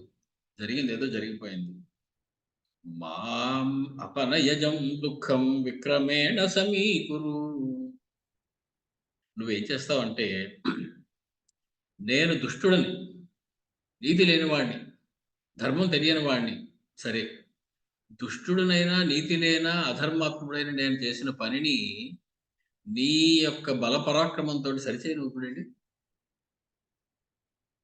నీకంత పరాక్రమం ఉందిగా, అంత గొప్పవాడిగా నువ్వు. తెలిసో తెలియకో నేను తప్పే చేశాను, సరే ఒప్పుకున్నాను. అది రైట్ చేయి నువ్వు. అది సరిగ్గా ఉండేలా చెయ్యి. అది సరియైన మార్గము అని చూపించడానికి ఏం చేయాలో అది చేయి నువ్వు. వెళ్ళి రాముడిని లక్ష్మణుడిని సంహరించి వచ్చేస్తే అయిపోయింది. ఇంకా దాని గురించి ఆలోచించక్కర్లేదు ఎవరు. కాబట్టి మాం అపనయజం దుఃఖం విక్రమేణ సమీకురు. నా దుర్నీతి వలన కలిగినటువంటి దుఃఖం ఏదైతే ఉందో ఆ దుఃఖాన్ని నీ పరాక్రమంతో సరి అయిన దానిగా చెయ్యి, సరిదిద్దు. ఆ దుఃఖాన్ని తొలగించు నీ మొనగాడివైతే, నీవు అంతటి పరాక్రమవంతుడని చెప్పుకున్నట్లయితే. అంతేగాని అక్కర్లేని మాటలు మాట్లాడకు. యది ఖల్వస్తి మే స్నేహ. నిజంగా నీకు నా మీద ప్రేమ ఉంటే, అన్నయ్య అనేటువంటి గౌరవం ఉంటే, విక్రమం వాధిగచ్చసి. నీకు పరాక్రమాన్ని నువ్వు నిజంగా పరాక్రమవంతుడివే అయితే, కుంభకర్ణుడండి 1000 పుట్లు బరువు ఉన్నటువంటి సోలో ఒకటి ఉంటుందండి వాడి దగ్గర. ఇలా రకరకాలుగా కథలుగా చెప్పుకుంటారు జనం అందరూ. నిజంగా అది నీకున్నట్లయితే, నిజంగా నీ సోలం అంత గొప్పదైతే, నిజంగా నీవు అంతటి పరాక్రమవంతుడివి అయితే, నిజంగా నీకు నా మీద ఏమాత్రమైన అన్నగారు అనేటువంటి ప్రేమ గాని, గౌరవం గాని ఉన్నట్లయితే, యది కార్యం మమైతత్తే హృది కార్యతమం మతం. ఈ కార్యము నా యొక్క ఈ పని ఏదైతే ఉన్నదో అది నీ హృదయంలో తప్పక చేయదగినది అనేటువంటి నిశ్చయానికి రాను. అన్నగారు చేశారు, ఏదో అయిపోయింది. అన్నగారికి మీద ప్రేమతోటి, ఆయన మీద గౌరవంతో ఆయన అడిగారు కాబట్టి నేను ఈ పని చేసి పెట్టాలి ఆయనకి అని చెప్పి నువ్వు టకటకా వెళ్ళి ఆ పని చేసుకుని రావాలి అంతే. ఇప్పటికి అయిపోవాలి అసలు ఆ పని. ఇంకా కూర్చొని వాదోపవాదాల్లో ఉన్నావు. ఇదే నీకు నా మీద ఉన్నటువంటి ప్రేమ, గౌరవం. సుహృద్యో విపన్నార్థం దీనమభ్యుపపద్యతే సబంధుః యో అపనీతేషు సహాయాయ ఉపకల్పతే. చెడిపోయిన సమయంలో దీనుణ్ణి ఆదుకునేవాడే సరి అయినటువంటి స్నేహితుడు. అంతా సుఖంగా ఉన్నప్పుడు, అందరూ సుఖంగా ఉన్నప్పుడు ఎవరు ఎవరిని ఆదుకోక్కర్లేదు. ఎవరి సంతోషాలు, ఎవరి ఆనందాలు వాళ్ళకున్నాయి. ఎవరి భోగాలు వాళ్ళకున్నాయి. కానీ దీనుడై ఉన్నప్పుడు సూటిపోటి మాటలు మాట్లాడకూడదు. వాడిని ఆదుకోవడం ఒకటే అప్పుడు చేయవలసినటువంటి కర్తవ్యం. అది సరి అయినటువంటి స్నేహం.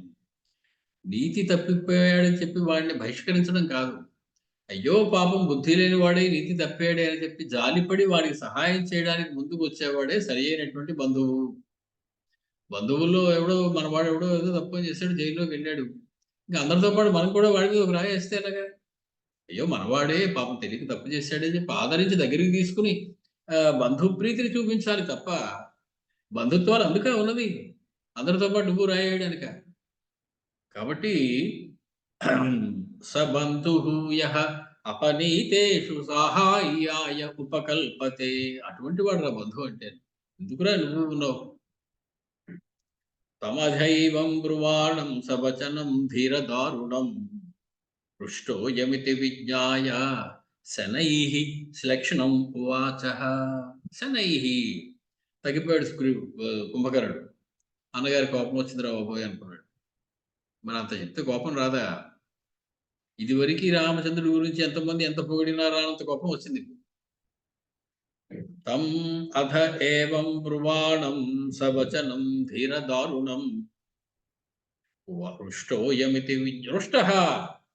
కోపం వచ్చింది ఇతనికి అని తెలుసుకుని మెల్లగా మృదువుగా గొంతు కొంచెం సవరించుకుని, గొంతులో కాఠిన్యం ఏమీ లేకుండా కుంభకర్ణుడు మళ్ళీ అన్నగారితో మాట్లాడుతున్నాడు. అతీవ హి సమాలక్ష్య భ్రాతరం క్షుభితేంద్రియం కుంభకర్ణః శనైః వాక్యం బభాషే పరిశాంత్వయన్. కొంచెం ఓదారుస్తూ చేసిన పనికి అతన్ని ఎక్కువగా నిందించకుండా తన అన్నయ్య క్షుభితేంద్రియం భ్రాతరం, మిక్కిలి క్షోభ చెందినటువంటి ఇంద్రియములు కలవాడైనటువంటి తన సోదరుడైనటువంటి అన్నగారిని చూసి, సమాలక్ష్య చూసి, కుంభకర్ణః పరిశాంతోయన్ ఓదార్చడం మొదలెట్టాడు. సరేలే అన్నయ్య, చేసింది ఏదో అయింది, ఏదో అయిపోయింది, చేసింది ఏదో చేసేసావు, కానీ ఇంక దాని గురించి వదిలేసేయి, ఇప్పుడు ఏం చేద్దాం అంటే అని చెప్పి ఆయన మార్గంలోకి వచ్చేసినటువంటి కుంభకర్ణుడు మెల్లగా సున్నితంగా మాట్లాడుతున్నాడు రావణాసురుడితో. శృణు రాజన్ అన్న, ఒక మాట చెప్తాను వింటావా? అవహితః మమ వాక్యం, శ్రద్ధగా నేను చెప్పింది చెప్పినట్టు ఒక మాట విను. అరిందమా, ఓ శత్రు సంహారకుడైనటువంటి రాజా రావణ సోదర, నేను ఒక మాట చెప్తాను, అది అవహితుడవై విను, అంటే శ్రద్ధగా ఏకాగ్రతతోటి విను. అలం రాక్షస రాజేంద్ర సంతాపముపపద్యతే రోషంచ సంపరిత్యజ్య స్వస్థో భవితుమర్హతి.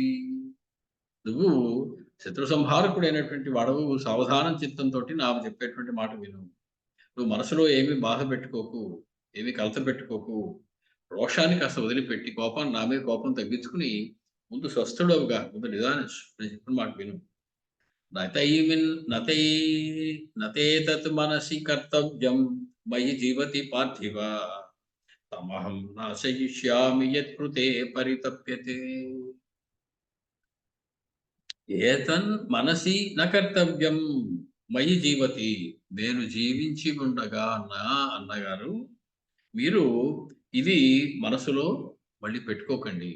నా తమ్ముడు ఇలా అన్నాడేమిటి, చెయ్యన్నాడేమిటి, నేను చెప్పిన పని, ఇలాంటి మాటలు ఏమి మళ్ళీ ఆలోచించకండి. నేను జీవించినంతకాలం ఇటువంటి ఆలోచన మీకు వద్దు. యత్కృతే పరితప్యతే తం అహం నాశయిష్యామి. ఎవరి గురించి మీరు అంత బాధపడుతున్నారో, ఎవరి మీద మీరు కోపంగా ఉన్నారో, ఎవరిని నాశనం చేయాలనుకుంటున్నారో అతడిని నేను నాశయిష్యామి, నేను సంహరిస్తాను. మీకు ఆనందం కలిగేలాగా ఎవరి వల్ల మీరు బాధపడుతున్నారో అతగాని నేను సంహరిస్తాను. అవశ్యం హితం వాచ్యం సర్వావస్థాం గతం మయా బంధుభావాదవిహతం భ్రాతృస్నేహాచ్చ పార్థివ. అవశ్యం హి హితం వాచ్యం, సమస్త ఎటువంటి అవస్థలో ఉన్నప్పటికీ కూడా సర్వకాల సర్వావస్థలలోనూ కూడా ఆమ్, నీ విషయంలో నా చేత తప్పకుండా హితమే చెప్పాలి. నువ్వు నాకు అన్నవి కాబట్టి నేను నీకేదో ఇచ్చకపు కబుర్లు చెప్పి ఎంతసేపు రాముడు సంహరించేస్తాను వచ్చేస్తాను ఇలాంటి అక్కరలేని మాటలు చెప్పి నేను మభ్య పెట్టకూడదు, ప్రలోభ పెట్టకూడదు. నీకు హితమైనది ఏదో అది నేను చెప్పాలి. ఎందుకని? బంధుభావాత్, నేను నీ బంధువుని కాబట్టి. భ్రాతృ స్నేహాచ, సోదర ప్రేమ చేత నేను నీకు హితాన్ని చెప్పడానికి ప్రయత్నం చేశాను. అంతేగాని నేను చేతకాని వాడనే హితాన్ని చెప్పలేదు. నీ మీద కోపంతో నిన్ను దూరం చేసుకుందామని నేను హితం చెప్పలా. నీ విభీషణుల్లా నేనేమి వెళ్ళిపోయేటువంటి రకం కాదు. నీతో ఉండే రకమే, నీతోటి ప్రేమతో ఉండే రకమే. నీవంటే నాకు ఎంతో ప్రేమ. కాబట్టి ఆ ప్రేమ వల్లే నేను నీకు హితం చెప్పాను. అంతే తప్ప మరొక కారణం ఏమి కాదు. సదృశం యచ్చ కాలేస్మిన్ కర్తుం స్నేహేన బంధునా శత్రూణాం కదనం పశ్య క్రియమాణం మయారణే. ఈ సమయంలో సరైనటువంటి బంధువు చేయవలసినటువంటి పని ఏమిటి అంటే, నీ పక్షాన్ని వహించి నీతో పాటుగా యుద్ధంలో దిగి నీ శత్రువుని నాశనం చేయాలి. కాబట్టి అది నేను చేయబోతూ ఉన్నాను. పశ్య, చూడు, కనుగు, చూస్తూ ఉండు. ఏ రకంగా శత్రు సంహారం చేసి నీకు కష్టం నుంచి ఉపశమనం కల్పించాలో ఆ రకమైనటువంటి శత్రు సంహారాన్ని నేను చేయబోతున్నాను, చూడు. అద్య పశ్య మహాబాహో మయా సమరముగ్ధని అతే రామే సహ భ్రాత్రా ద్రవంతీం హరివాహిని. ఇవాళ నువ్వు చూడనయ్యా మహాబాహువా రావణ, మయా నా చేత సమరమూర్ధని అతే రామే సహ భ్రాత్రా ద్రవంతి హరివాహిని. యుద్ధంలో నేను రామలక్ష్మణుల్ని సంహరించిన వాడనై ఉండగా వానర సేనంతా ఎలా చెల్లా చెదరై అటు ఇటు పారిపోతుందో అది నువ్వు ఇవాళ చూడు అన్నయ్యా. అద్య రామస్య తదృష్ట్వా మయా నీతం రణాత్ శిరః సుఖీ భవ మహాబాహో సీతా భవతు దుఃఖితా. ఓ మహాబాహువా రావణ, ఈనాడు నేను చేసేటువంటి యుద్ధంలో రామచంద్రుని యొక్క శిరస్సును తీసుకొచ్చి నీ పాదాల దగ్గర ఉంచబోతూ ఉన్నాను. అది చూసిన తర్వాతైనా నువ్వు నీ దుఃఖాన్ని మాని కాస్త సంతోషంగా ఉండు. ఆ దుఃఖం అంతా సీతమ్మ పొందుగాక. తన భర్త లేనటువంటి దుఃఖం సీతమ్మని చేరుగాక. శత్రువును సంహరించాలనేటువంటి ఆనందం నీకు రాగాక. అలా వచ్చేలాగా నేను రామచంద్రమూర్తి యొక్క శిరస్సును ఖండించి నీకు చూపిస్తాను. అద్య రామస్య పశ్యంతు నిధనం సుమహత్ ప్రియం లంకాయాం రాక్షసాః సర్వే ఏతే నిహత బాంధవాః. అనేక మంది తమ యొక్క చుట్టాలని పక్కాలని యుద్ధంలో కోల్పోయినటువంటి సమస్త రాక్షస సేన కూడా నీతో పాటు రామస్య పశ్యంతు నిధనం సుమహత్ ప్రియం.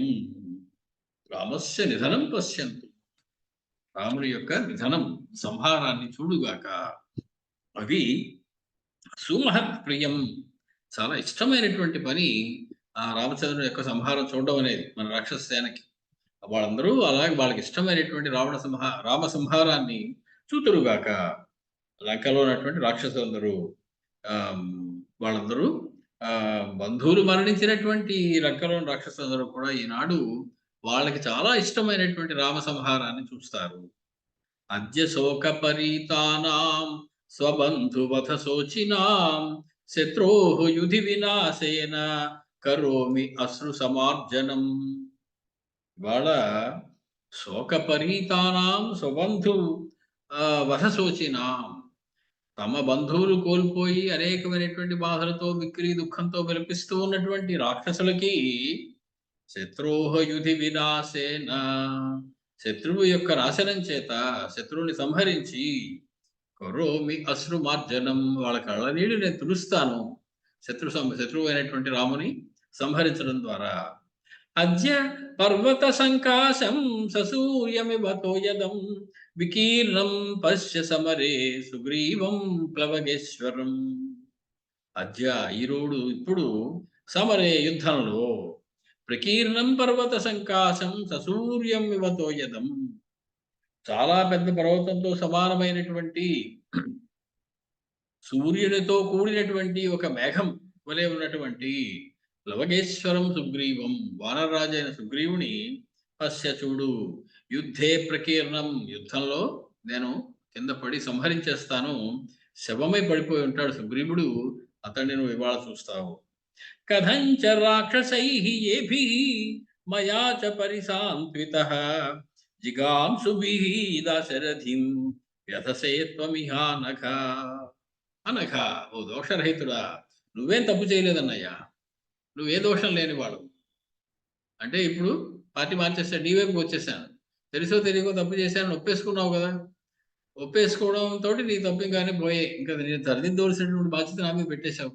కాబట్టి దోషరహితుడైనటువంటి ఓ రావణ, రాముణ్ణి సంహరించాలి అనేటువంటి నిర్ణయించావు చూడు, దానివల్ల ఈ రాక్షసుడు నేను ధైర్యం చెప్తున్నాను కదా నీకు, అలాగే రాముడు సంహరిస్తావని, నువ్వు ఇంకా ఎందుకయ్యా భయపడతావు? నేను వచ్చేసాను కదా, నీకు ఉన్నాను కదా, నీకు మాటిస్తున్నాను కదా రామచంద్రుని సంహరిస్తానని. కాబట్టి ఆ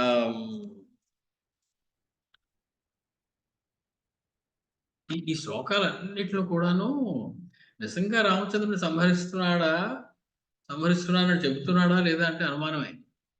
ఎందుకంటే ఆ శ్లోకాల్లో పదాల వరుస కొంచెం మారిస్తే విపరీతమైనటువంటి అర్థం వస్తుంది ప్రతి శ్లోకానికి. ఉదాహరణకి ఈ శ్లోకం చూడండి, మాం నిహత్య కిల త్వాం హి నిహనిష్యతి రాఘవః. దానికి అటు ఇటు మారిస్తే రాఘవః మాం త్వాం నిహనిష్యతి, రామచంద్రుడు నన్ను కూడా చంపేస్తాడు అని అర్థం వచ్చింది ఆ మాట. ఆ పదాల వరుసని కొంచెం అటు ఇటు మార్చినట్లయితే విపరీతమైనటువంటి అర్థం వస్తుంది ప్రతి శ్లోకానికి. అంటే మహర్షులు రాసేటప్పుడు పొరపాటును కూడా పరమాత్మను నిందించేటువంటిగా మాట్లాడేవారు ఈ శత్రువు చేత కూడా.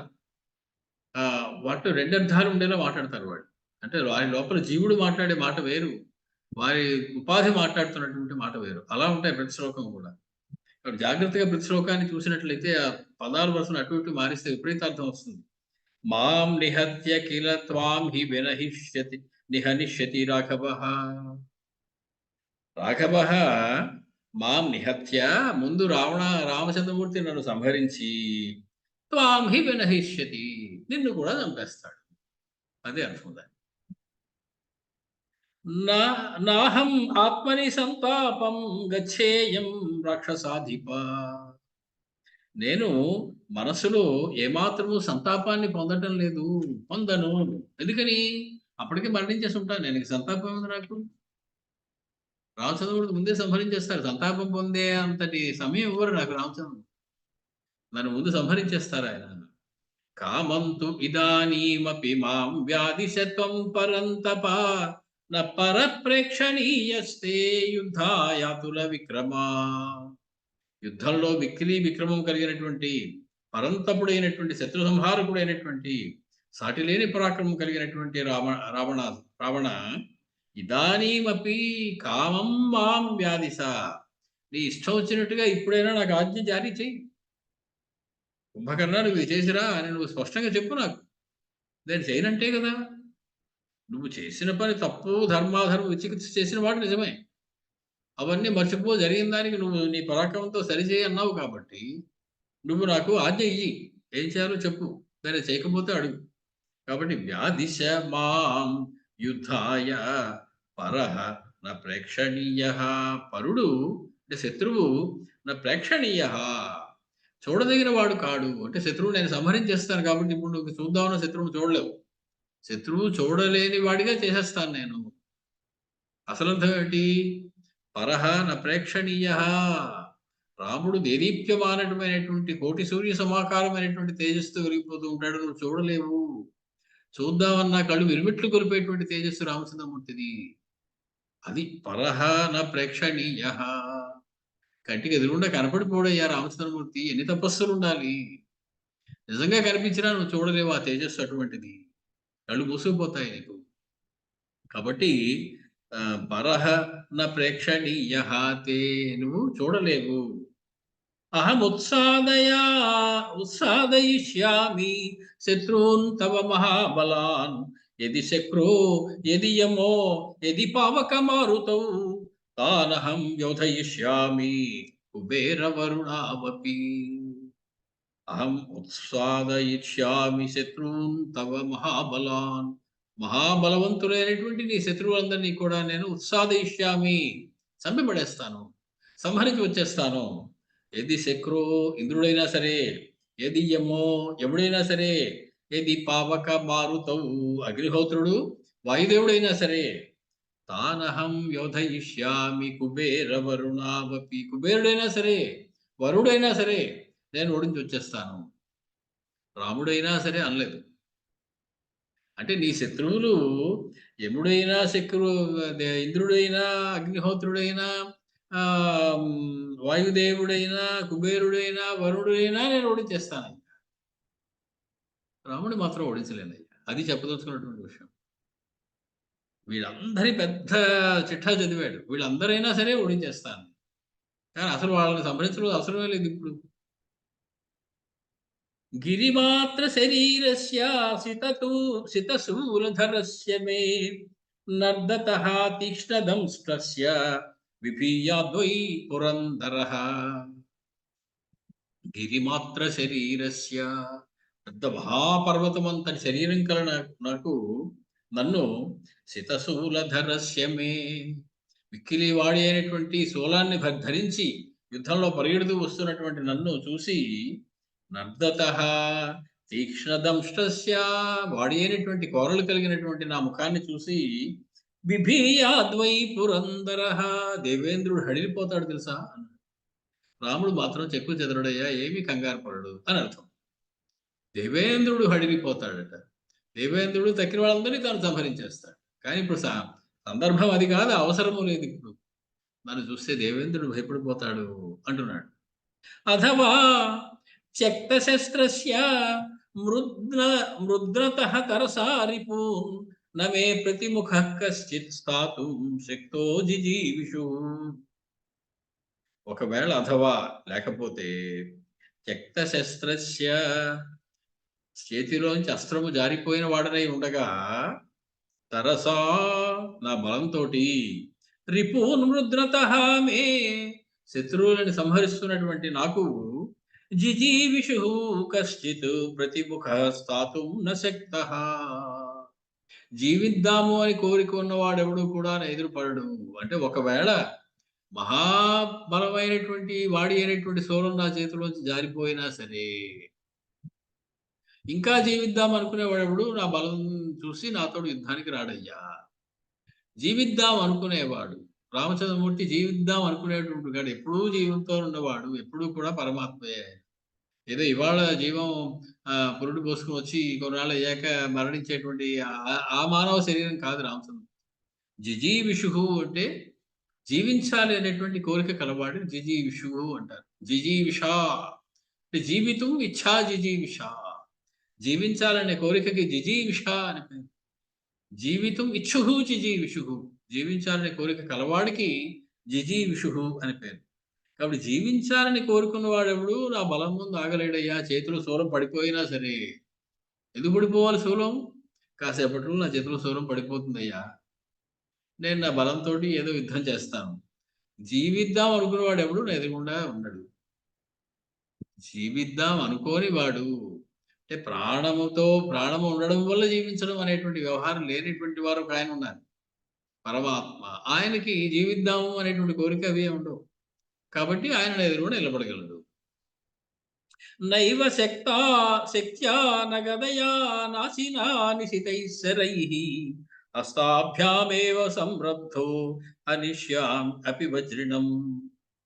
కోపంతో ఉన్నటువంటి నేను శక్తి ఆయుధాన్ని గాని, గద గాని, ఖడ్గం గాని, వాడియైన బాణం గాని ఇవేవి వాడకుండానే కేవలం నా చేతులతోటి ఇంద్రుడిని సంహరించగలను, రామచంద్రుని మాత్రం ఏం చేయలేను. అది చెప్పదలుచు. అంటే రామచంద్రుడు ఏం చేయలేనని మహర్షి చెప్పలేదు, కుంభకర్ణుడు వాచ్యంగా చెప్పలేదు.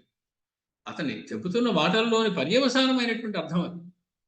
ఇంద్రుడిని నేను చేత్తోనే సంహరించగలను, రాముడిని ఏమీ చేయలేను. అది చెప్పదలుచుకుంది. యది మే ముష్టివేగం స రాఘవోద్య సహిష్యతి తతః పాస్యంతి బాణౌఘాః రుధిరం రాఘవస్య మే. ఇంకా ప్రత్యక్షంగా చెప్పేస్తూ ఉన్నాడు. యది మే ముష్టి వేగం స రాఘవః అద్య సహిష్యతి. నా పిడికిలి గుద్దుని కనుక రామచంద్రమూర్తి ఒకవేళ సహించినట్లయితే ఏమవుతుంది? తతః పాస్యంతి బాణౌఘాః రుధిరం రాఘవస్య మే. నా యొక్క బాణముల సమూహము రామచంద్రుని యొక్క రక్తాన్ని తాగేస్తాయి అప్పుడు. అంటే ఒకవేళ నా ముష్టివేగంతోనే మరణిస్తే ఆయన మరణిస్తే అయిపోయింది, గొడవ లేదు. లేకపోయినట్లయితే నేను వేసేటువంటి బాణాలు రామచంద్రుని యొక్క రక్తాన్ని త్రాగుతాయి. అది కాదు అర్థం. ఒకవేళ నేను ముష్టివేగంతో కొడితే రామచంద్రమూర్తి ఇంకా బతికే ఉంటే రాఘవస్య బాణౌఘాః మే రుధిరం పాస్యంతి. రాముడి బాణాలన్నీ వచ్చి నా రక్తాన్ని తాగేస్తాయ్యా. దాంతో నాకు ఆఖరి జీవితం. నా బాణాలు రాఘవుని రక్తాన్ని తాగుతాయి అని ఒక అర్థం అయితే, నా నా నా బాణాలు రాఘవుని తాగడం ఒకలా అయితే, రాఘవుని బాణాలు నా రక్తాన్ని తాగుతాయి అనేటువంటి అర్థం కూడా ఇందులో వస్తుంది. ఆ మాటల్ని కాస్త అటు ఇటు జరుపుకుంటే సరిపోతుంది. ఎక్కడ ఏ కొత్త పదాన్ని ఏమి తేవక్కర్లేదు. అంటే రెండో అర్థం యుడి ఉంది ఈ శ్లోకంలో కూడా. చింతయా తప్యసే రాజన్ కిమర్థం మయి తిష్టతి సోహం శత్రు వినాశాయ తవ నిర్యాతుముద్యతః. చింతయా తప్యసే రాజన్. ఎందుకయ్యా రాజా అంత చింతతోటి తప్పించిపోతూ ఉన్నావు? కిమర్థం, ఏమిటి, దేనికోసం నువ్వు అంత బాధపడుతున్నావు? మయి తిష్టతి, నేను ఇంకా ఉండగానే నువ్వు అంత బాధపడుతున్నావు ఏంటి? ఎందుకంత బాధపడుతున్నావు నేను ఉండగా ఇక్కడ? అంటే నేను వెళ్ళిపోతాను, వెళ్ళిపోయాక బాధపడదు కానీ నేను ఉండగా ఎందుకయ్యా అంత బాధపడుతున్నావు? ఆ మాట అనడంలో తెలియకుండానే ఒక అమంగళకరమైనటువంటి మాట కూడా వెంటనే పక్కనే మనకి ప్రతిఫలిస్తూ ఉంటుంది. సోహం శత్రు వినాశాయ తవ నిర్యాతుముద్యతః. నేను తవ శత్రు వినాశాయ నిర్యాతుముద్యతః, నీ శత్రువుని నాశనం చేసే కొరకు వెళుతూ ఉన్నాను. అది అలా కాదట. సోహం తవ వినాశాయ నిర్యాతుముద్యతః. నేను నీ నాశనం కోసమే వెళుతున్నాను. ఎందుకంటే నేనే అడ్డు ఇప్పుడు నీ నాశనానికి. నేను వెళ్ళిపోతే తర్వాత నీ నాశనం అయిపోతుంది. కాబట్టి నా అడ్డు తొలగిపోవాలి నీ నాశనానికి. దానికోసం నేను వెళ్తున్నాను. సోహం తవ వినాశాయ నిర్యాతుముద్యతః. సోహం శత్రు తవ వినాశాయ నిర్యాతుముద్యతః. నేను వినాశనం, నీ శత్రువుని నాశనం చేయడం కోసం వెళుతున్నాను. ముంచె రామాద్భయం ఘోరం నిహనిష్యామి సంయుగే. రాముడి మీద భయం వదిలేసే, ఇంకా చాలు. రాముడు చూసి ఎందుకని భయపడిపోతావు? భయం కాదు నీకు ఉండవలసింది, భక్తి. అది చెప్పబోతున్నాడు. పైకి అనడు ఆ మాట. ముంచె రామాద్భయం, రాముని వల్ల భయాన్ని వదిలిపెట్టేసేయి. నిహనిష్యామి సంయుగే, యుద్ధంలో నేను సంహరిస్తాను. రాఘవం లక్ష్మణం చైవ సుగ్రీవం చ మహాబలం హనుమంతం చ రక్షోఘ్నం ఏన లంకా ప్రదీపిత. మన లంకా నగరాన్ని దహనం చేసినటువంటి ఆ హనుమంతుణ్ణి, మహాబలుడైనటువంటి సుగ్రీవుణ్ణి, లక్ష్మణుణ్ణి, రాముణ్ణి నిహనిష్యామి సంయుగే, ఘోరమైనటువంటి యుద్ధంలో ఘోరంగా నేను సంహరించబోతూ ఉన్నాను. హరింశ భక్షయిష్యామి, వానలందరినీ నమిలేస్తాను, తినేస్తాను. సంయుగే సముపస్థితే, యుద్ధంలో నాకు ఎదురుపడితే ఒక్క వానరుడు కూడా మిగలకుండా అందరినీ నవిలి మింగేస్తాను. అసాధారణమిచ్చామి తవ దాతుం మహద్యశః, నీకు గొప్ప కీర్తిని నేను కట్టబెట్టాలి అనుకుంటున్నాను. మహద్యశః దాతుం ఇచ్చామి, నీకు గొప్ప యశస్సుని ఇవ్వాలి అని నేను అనుకుంటున్నాను. అసాధారణమైనటువంటి యశస్సుని ఇవ్వాలి అనుకుంటున్నాను. మహద్యశః అనేటువంటి మాట పరమాత్మ అనే అర్థం కూడా ఉందని. నీకు పరమాత్మను నేను అందించబోతూ ఉన్నానయ్యా, నా అడ్డం తొలగిపోతుంది, నువ్వు పరమాత్మను చూసేయచ్చు. ఇంకా అది చెప్పదలుచుకున్న మాట. తస్య నామ మహద్యశః అంటుంది ఉపనిషత్తు.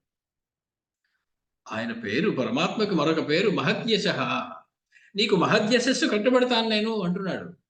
అంటే మహద్యశః అయినటువంటి పరమాత్మ నువ్వు చూస్తావు త్వరలో, ఆయన నీకు అందించబోతూ ఉన్నాను నేను. యది చేంద్రాద్భయం రాజన్ యది చాపి స్వయం భువః తతోహం నాశయిష్యామి నైషం తవ ఇవాంశుమాన్ అపి దేవాః శయిష్యంతే మయి కృత్తే మహీతలే. ఇంకా తన గొప్పతనాలు చెప్పుకుంటాడు. ఇంకా ఎవరెవరిని సంహరించేయగలడో చెప్తున్నాడు. వారిని సంహరించేస్తా, వీరిని సంహరించేస్తా, యముడిని సంహరించేస్తా, మృత్యువుని సంహరించేస్తా, సూర్యుని సంహరించేస్తా, రాముణ్ణి సంహరించేస్తాను అని మాత్రం చెప్పలేకపోతున్నాడు. ఊరికే మూకదంపుడు అంటారు చూడండి, అలాగా నేను నీకు వాళ్ళ వల్ల భయం ఉంటే ఆ భయం పోగొడతా, ఇంద్రుడి వల్ల భయం ఉందా చెప్పు, ఇంద్రుడిని ఇట్టే సంహరించేస్తాను, అంతటి మొనగాడిని నేను. ఇలాంటి మాటలు మాట్లాడుతున్నాడు. శతక్రతుం వధిష్యామి యమంచ శమయిష్యామి అని చెప్పి చాలా కాలం నిద్రలో ఉండి లేచినటువంటి కుంభకర్ణుడు తన ప్రతాపాన్ని మాట్లాడుతూనే ఉన్నాడు. నిద్ర లేచిన వాడు కాసేపు నిద్ర మేల్కునే మాట్లాడుతూ ఉన్నాడు. ఇప్పుడు అలా మాట్లాడుతుంటే వింటూ ఉన్నాడు రావణాసురుడు, శ్రద్ధగా వింటూ ఉన్నాడు.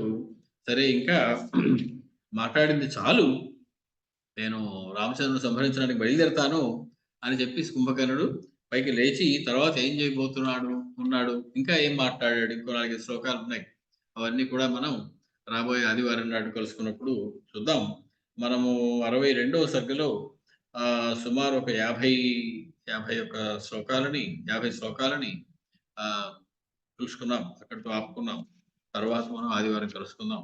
మంగళం కోసలేంద్రాయ మహనీయ గుణాత్మనే చక్రవర్తి తనోజాయ సార్వభౌమాయ మంగళం. వేద వేదాంత వేద్యాయ మేఘశ్యామలమూర్తయే పుంసాం మోహన రూపాయ పుణ్యశ్లోకాయ మంగళం. స్వస్తి.